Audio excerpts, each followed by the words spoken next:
voudrais terminer rapidement cette question, quel lien entre les théories physiques et la réalité, dans le cas où on observe un désaccord entre une mesure, une observation et une théorie. Donc avec le périmètre Mercure, alors opéra c'est une erreur, ça peut arriver, les mésaventures de la physique font partie de l'aventure de la physique. C'était une expérience très compliquée, donc il n'est pas complètement absurde qu'il y ait des erreurs. On a vu dans le cas du périmètre Mercure que la solution était législative. Il a fallu complètement changer la théorie de la gravitation. Je ne dis pas que le constat de l'avancée normale du périmètre Mercure était le point de départ d'Einstein. Einstein avait d'autres ambitions. Il voulait intégrer le principe d'inertie dans une dynamique relativiste. Mais il se trouve que cette nouvelle loi physique pour décrire la gravitation a résolu le problème de l'avance du périmètre Mercure. Toute la mécanique quantique, c'est une histoire de solution législative. C'est-à-dire, il y a des faits ou des mesures dont on ne peut pas rendre compte par la physique classique. Et donc, on invente une nouvelle physique qui est la physique quantique. Maintenant, il y a des solutions qui sont peut-être plus mystérieuses et plus intéressantes, qui sont ce que j'appelle des solutions ontologiques.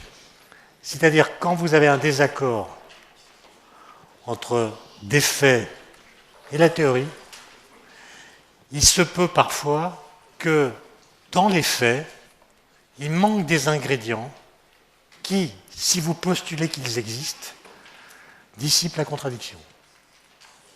Et ça, c'est toujours très spectaculaire. Pourquoi ? Parce que ça permet de faire des prédictions de nouveaux éléments de réalité. C'est-à-dire, vous supposez que pour résoudre une contradiction, et je vais vous donner des exemples, il suffit de postuler qu'il existe telle ou telle chose. Il faut évidemment la détecter ensuite. Mais si elle existe, ça veut dire qu'on a pu la prédire avec des arguments de ce type-là, et ensuite la détecter. Et donc, ce n'est pas parce qu'il y a un désaccord que la théorie est fausse. Je vais vous donner 3 exemples rapides. L'un que vous devez connaître, 19e siècle, deuxième moitié, émergence de la thermodynamique. La thermodynamique a ses lois bien connues, l'équation de la chaleur, la croissance de l'entropie et tout ça. Et la thermodynamique possède des lois qui sont autonomes par rapport aux lois de la mécanique. Et ce qu'on ne vous a peut-être pas dit dans vos cours, c'est que ça a provoqué un conflit d'une violence incroyable, qui a duré 30 ans, et qui va se conclure par le suicide de Boltzmann, parce que a été formulé à cette époque-là ce qu'on appelle le paradoxe de la réversibilité. Vous savez ce que c'est ? C'est quand vous prenez les équations de la mécanique, que vous connaissez, Newton et toutes les autres, vous changez t en moins t, ça ne change pas les équations. Ça veut dire que si vous filmez un processus physique, n'importe lequel, une collision de boules de billard par exemple, et que vous filmez ce film en le mettant à l'envers, vous allez voir sur l'écran un processus physique qui n'est pas celui que vous avez filmé, parce que les vitesses vont être inversées. Mais ce que dit cette invariance des équations par renversement du temps, c'est que le phénomène que vous verrez sur l'écran est régi par les mêmes lois dynamiques que le phénomène initial. Autrement dit, il est aussi physique que le premier. Vous pouvez le réaliser comme le premier. Okay ? Or, quand vous prenez les équations de la thermodynamique, c'est plus vrai, à commencer par l'équation de la chaleur. Vous changez T en moins T dans l'équation de la chaleur, ça ne marche plus. Parce que la chaleur, enfin plutôt l'équation de la chaleur, porte en elle le fait que la chaleur va du chaud vers le froid et pas l'inverse. Or, si vous filmez un processus dans lequel il y a un échange thermique, si vous filmez et passez ce processus à l'envers, vous verrez sur l'écran un processus dans lequel la chaleur va du froid vers le chaud, ce qu'on n'a jamais vu. Et donc l'inverse temporel d'un phénomène physique devient impossible, ce qui n'est pas le cas en mécanique. Et ça a provoqué un débat, j'ai fait mon habilitation là-dessus, donc je pourrais vous en parler des heures, ce que je ne vais pas faire, je vous rassure, mais un débat très violent entre ceux qui disaient les équations de la mécanique sont des idéalités qui marchent bien pour les planètes, mais pour le monde empirique bassement terrestre où nous sommes, ça ne fonctionne pas parce que tous les phénomènes auxquels nous assistons sont irréversibles. À l'époque, il n'y avait pas de caméra, mais ils comprenaient bien que les phénomènes étaient irréversibles. Et donc, ces gens-là, le premier d'entre eux, c'était Oswald, qui a fondé un courant philosophique qui s'appelle l'énergétisme, qui a été très populaire chez les scientifiques au XIXe siècle. C'est l'idée que les vraies lois de la physique sont les lois de la thermo. Et que les lois physiques habituelles, celles de Newton, sont des approximations correspondant à des idéalités qui n'ont aucun rapport avec le monde réel. Et donc ces gens prenaient prétexte du fait qu'il y a un désaccord entre la réversibilité des équations de la mécanique et l'observation pour dire que les équations de la mécanique étaient fausses. Je vous le fais court parce que c'est une histoire très compliquée mais passionnante. Et simplement, il y a un gars qui s'est opposé aux énergétistes, que je viens de citer, c'est Boltzmann. Et Boltzmann qui dit, si je fais l'hypothèse que dans les gaz, par exemple, ou dans la matière en général, il y a des atomes, ce que personne ne pouvait prouver à l'époque, et si je suppose que les atomes subissent les lois de la physique classique, et si je suppose qu'ils sont très nombreux, alors à une certaine échelle, je verrai apparaître de l'irréversibilité dans un milieu qui est décrit par des lois réversibles. Et donc l'irréversibilité est une propriété émergente qui apparaît lorsque le nombre de degrés de liberté du système devient très élevé et lorsque les objets qui constituent ce système sont soumis à des équations réversibles. Autrement dit, des équations réversibles, si je fais l'hypothèse que l'atome existe, peuvent engendrer des phénomènes irréversibles. Et il invente, ce faisant, ce qu'on appelle la thermodynamique statistique, que vous connaissez. D'ailleurs, on sait aujourd'hui que les principes de la thermo ne sont pas marginaux par rapport à ceux de la mécanique, ils en dérivent. La thermodynamique, c'est la mécanique quand le nombre de degrés de liberté est très élevé. Et par exemple, si vous filmez une collision de boules de billard où il n'y a que deux boules, passez le film à l'envers, c'est très simple, c'est les boules qui partent dans des directions opposées, c'est un phénomène physique facile à reproduire. Mais si maintenant, vous prenez comme phénomène une seule boule qui vient taper dans un triangle, je ne sais plus si c'est le billard américain ou français, dans lequel il y a beaucoup de boules, d'accord ? Vous filmez ce processus, la balle arrive, fait exploser le triangle et toutes les balles partent dans des directions différentes. Vous filmez ce processus, vous passez le film à l'envers, et vous voyez toutes les boules qui viennent de partout, qui se mettent dans un triangle, et lorsqu'elles sont bien ordonnées, vous voyez une boule qui part perpendiculairement à un côté. C'est plus dur à faire. D'accord ? Et donc ce que dit Boltzmann, c'est que l'inverse temporel d'un processus réversible dans lequel les degrés de liberté sont très nombreux, nous apparaît irréversible. Donc les vraies lois physiques sont réversibles, mais peuvent engendrer le contraire d'elles-mêmes dans des systèmes à très haut degré de liberté. Okay ?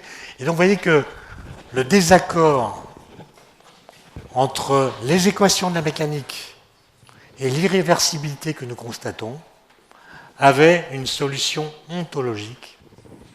On ne change pas les lois, simplement on postule qu'il existe dans l'univers des trucs dont l'existence permet d'annuler le désaccord entre ce que disent les équations et ce qu'on observe. Et d'une façon générale, c'est le prix Nobel de physique de 2008, les équations de la physique sont toujours beaucoup plus symétriques que le monde. Et donc il faut expliquer toujours pourquoi l'univers est moins symétrique que les équations qu'il décrivent. Par exemple, les équations de la physique des particules établissent une symétrie parfaite entre la matière et l'antimatière. Or, il n'y a plus d'antimatière dans l'univers. Pourquoi l'antimatière a disparu ? Voilà une bonne question. Alors qu'elle a un statut complètement symétrique à celui de la matière, d'après nos principes, par ailleurs éprouvés. Donc il y a des physiciens qui ont travaillé là-dessus. Et je le disais, c'est le prix Nobel 2008, des gens qui ont essayé d'imaginer comment des brisures de symétrie dans le monde permettent d'expliquer pourquoi des équations plus symétriques que le monde permettent quand même de le décrire. Okay ? Il y a un autre exemple que je voudrais vous donner qui est peut-être plus facile à comprendre. C'est, on est en 1930. Les gens ont bien compris ce qu'on appelle, et bien identifié ce qu'on appelle la radioactivité bêta. Vous savez ce que c'est ? C'est quoi ? Pas quand même. C'est un noyau A qui donne un noyau B avec un électron. Et en fait, il y a un électron qui sort du noyau. Bon, par exemple, ici, vous avez du potassium 40. Et bien, ça se transforme en calcium 40 plus un électron. Donc, en fait, vous voyez un électron sortir du noyau. En général, quand vous voyez une chose sortir d'une chose, c'est qu'elle était dans la chose avant de sortir. D'accord? Quand vous appuyez sur votre tube de dentifrice le matin et le soir, il y a de la pâte qui sort et vous imaginez bien que la pâte était dans le tube avant de sortir. Okay? Et donc, si vous voyez des électrons qui sortent d'un noyau, vous dites, les électrons étaient dans le noyau avant de sortir. Et comme on vous a expliqué que dans le noyau, il y a des protons, 1930, et ce qu'on appelait à l'époque des protons neutres. Protons neutres, c'est des noyaux, des particules qui ont la même masse que le proton, mais pas de charge électrique. On les appelait des protons neutres. Et bien les gens se sont dit, puisqu'il y a des électrons qui sortent des noyaux, c'est que le proton neutre, c'est en fait un proton associé à un électron, une sorte de mini-atome d'hydrogène dans le noyau, et quand la liaison entre les deux casse, l'électron sort. Donc l'électron préexiste à son émission. Alors cette idée a été détruite par Heisenberg à partir d'un argument lié à son principe d'indétermination. J'y reviens pas. Mais on a fini par comprendre qu'en réalité, ça c'est un neutron qui devient un proton. Donc on change d'un cran dans le tableau de Mendeleïev. On passe en l'occurrence du potassium au calcium. Et en fait c'est un neutron qui devient un proton plus un électron. Et le neutron, dans ce schéma, est aussi élémentaire que le proton. L'électron ne préexistait pas à son émission par le neutron. C'est la transformation du neutron en proton qui fabrique un électron. Okay? Et donc vous avez ce qu'on appelle une désintégration en deux corps. Un corps devient deux corps. Je pense que c'est des calculs que vous avez déjà faits. Vous écrivez la conservation de l'énergie en tenant compte de la masse au repos. Vous écrivez la conservation de la quantité de mouvement, l'impulsion, et ça vous montre très facilement que dans ce cas, l'énergie de l'électron est une fonction des masses des trois particules mises en jeu. Il y a masse du neutron, masse du proton et masse de l'électron. Autrement dit, l'électron a une énergie fixe. L'électron qui sort doit toujours avoir la même énergie. Ça, c'est ce qu'impose la loi de conservation de l'énergie. Une physicienne allemande qui s'appelle Lise Meitner entreprend de mesurer l'énergie des électrons émis par radioactivité bêta. Et elle s'attend évidemment à trouver un spectre en fonction de l'énergie de l'électron. Ici, c'est le nombre d'électrons dont l'énergie est grand E. Elle s'attend à trouver une sorte de pic de Dirac élargi par les incertitudes, où là, il y a la valeur correspondant à cette fonction. Et ce qu'elle obtient, c'est ça. D'accord? Elle n'obtient pas du tout ce qui était calculé en invoquant la conservation de l'énergie. Et ça a été c'est ce qu'on appelle le puzzle de la radioactivité bêta. Pendant 3 ans, ça va mettre le feu en physique.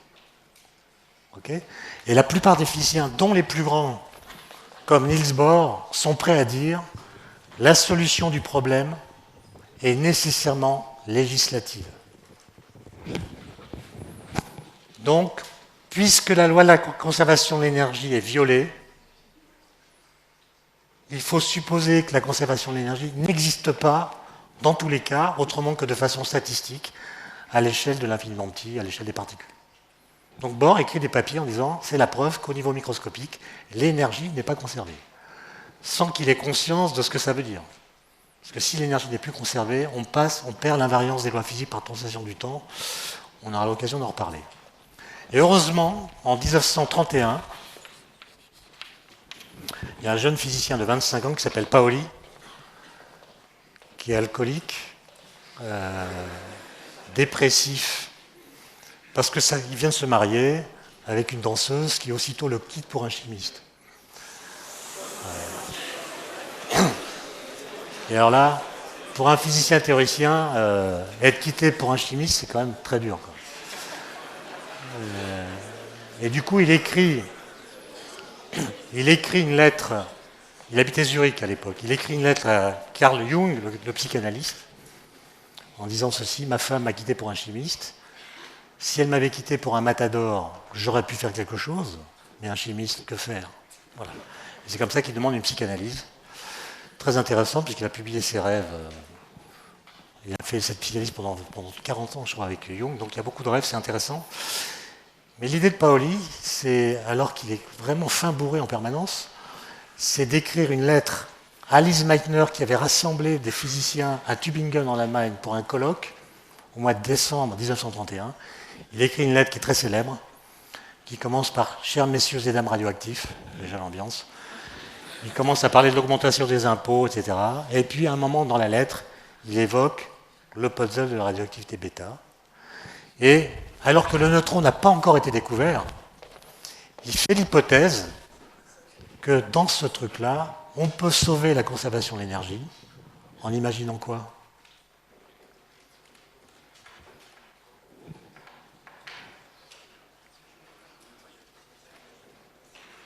Bon, ça remonte quand même à 1930. Hein. Ça a laissé le temps pour que vous soyez mis au courant. C'est un vieux truc. Et d'imaginer qu'il y a une troisième particule. D'accord? Et cette particule qu'on n'a pas détectée, qu'on ne connaît pas, emporte l'énergie manquante. Évidemment, personne ne le prend au sérieux. À l'époque, ce n'était pas très à la mode de prédire des nouvelles particules. Il part aux États-Unis pour faire des conférences pareilles. Il ne convainc personne. Et en 1932, il revient en Europe, va rencontrer Enrico Fermi, l'Italien, à Côme, au premier congrès de physique nucléaire. Ils font le tour du lac de Côme à pied. Et pendant cette promenade, Paoli réussit à convaincre Fermi que l'idée n'est pas bête. Et c'est Fermi qui va donner un nom à cette particule. C'est quoi? Je vous ai aidé là quand même. C'est le neutrino. D'accord? Qui en italien veut dire petit neutron. Ok? Particule émise par le neutron. Et ce neutrino va être découvert expérimentalement en 1954, après la mise en service du premier réacteur nucléaire américain. Vous savez qu'une réaction nucléaire dans un réacteur nucléaire, ça produit beaucoup de produits de fission qui se désintègrent par radioactivité bêta, donc ça donne un flux de neutrinos qui est très important. Et même si on a très peu de chances de les détecter parce qu'ils interagissent peu avec la matière, en 1954, on a pu établir la preuve de leur existence. C'est Cohen et Rennes, deux physiciens américains, qui ont fait ça. Ils ont envoyé un télégramme à Paoli, ou plutôt ils lui ont téléphoné pour lui dire le neutrino existe, et Paoli a répondu je sais.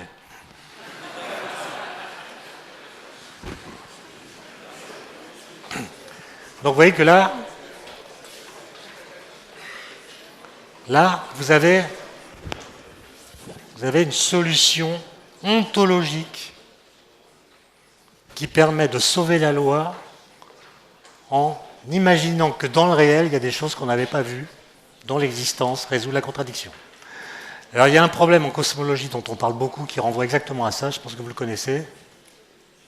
Quel est le problème contemporain qui est exactement l'écho de ça? Je ne parle pas du boson de Higgs, je parle d'un problème d'astrophysique. La matière noire. La matière noire, c'est exactement ça. On regarde le mouvement des galaxies sur elles-mêmes, ou bien le mouvement relatif qu'elles ont les unes par rapport aux autres. Ce mouvement est déterminé par la gravitation, c'est la force qui domine à grande échelle. On écrit des équations d'Einstein, ou même de Newton dans certains cas, et ça marche parfaitement. C'est-à-dire les équations de la gravitation rendent parfaitement compte du mouvement observé des galaxies, à condition de mettre dans les équations 10 fois plus de masse que celle qu'on voit. Ok? Et donc, il y a deux solutions. Ou vous dites les équations sont fausses, ou bien vous dites, solution ontologique, il existe au voisinage des galaxies une matière qu'on ne voit pas, qui agit gravitationnellement, mais qui est invisible, c'est-à-dire qu'on ne voit pas de lumière. On l'appelait la masse cachée, ou la matière sombre. Ça, c'est un problème qui a été détecté dans les années 40, qui n'a pas été pris au sérieux, qui devient un vrai problème en physique depuis les années 80. On parle de matière sombre. Et dans les années 2000, on a fait des expériences que je n'ai pas le temps de détailler, qui ont convaincu les physiciens que cette matière sombre ne pouvait pas être de la matière ordinaire. Parce que ce qu'on pensait à l'époque, c'était que c'était des objets massifs, constitués de protons, de neutrons et d'électrons comme la matière ordinaire, mais froids. Et étant froids, ils ne pouvaient pas émettre de lumière. Donc c'est la matière ordinaire froide. Bon. Des planètes avortées, des étoiles naines, des trucs comme ça.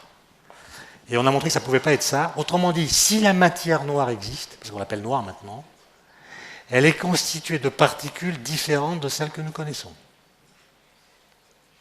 Okay, et elle est 10 fois plus nombreuse en quantité que la matière ordinaire. D'accord? Et donc, voilà, on cherche la matière noire. Au LHC, on espère trouver des particules de matière noire, mais ça ne sera possible que si elles existent. D'accord? Donc, vous avez dans la communauté des astrophysiciens un clivage très fort.